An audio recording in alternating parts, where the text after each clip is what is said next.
Hi students, let's revise CA Final AFM Chapter 3 Advanced Capital Budgeting Decisions Illustration 5.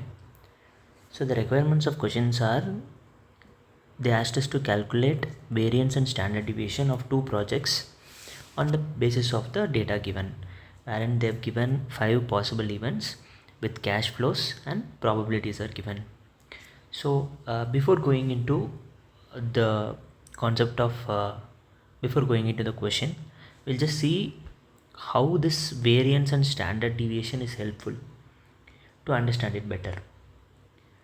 I'll not go deep into the derivation of formulas, but I'll just show you how to use the values of standard deviation and variance.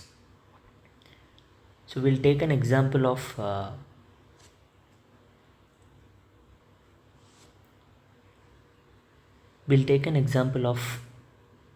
students from 4 different faculties, their marks, and what is the performance of the faculties.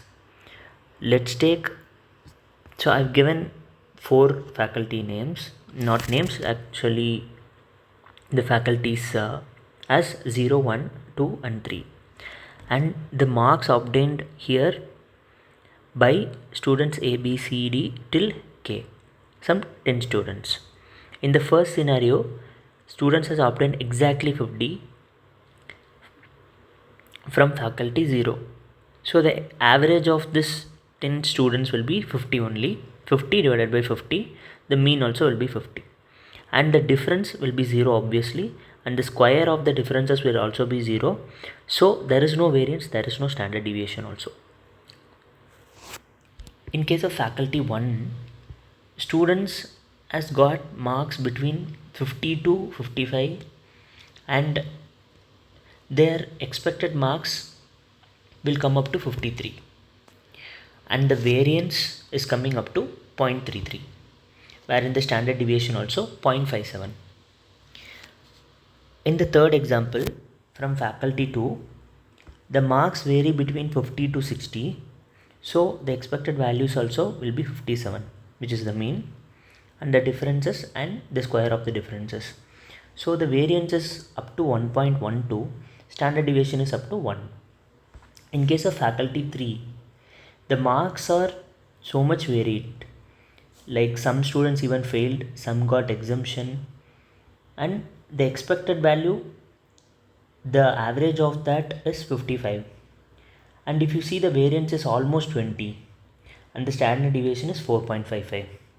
So what does this signifies?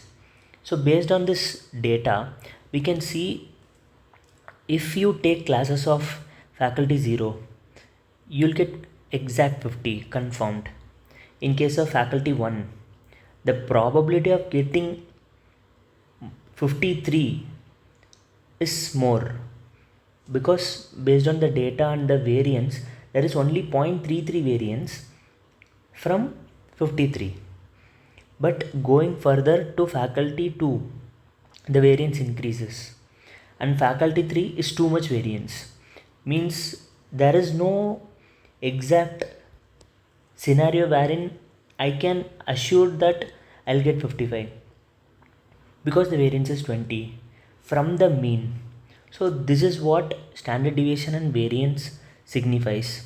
From the mean, how much the values are varied and the deviation is. So this is the basic idea of variance and standard deviation. This is how you should see the deviation. Now coming back to our question. The variance and standard deviation of two projects are expected. So here standard deviation is the risk of the project. The more the standard deviation, the more risk it has. So before coming to this topic, there are two things involved. When there is no probability, then we'll take the average of the number of samples or the population. In case of with probability, we'll directly multiply the probability with the value minus the mean. So coming back to our example, here we have the probabilities. So the cash flows multiplied by probability will get the expected net cash flow, which we have previously seen in the questions.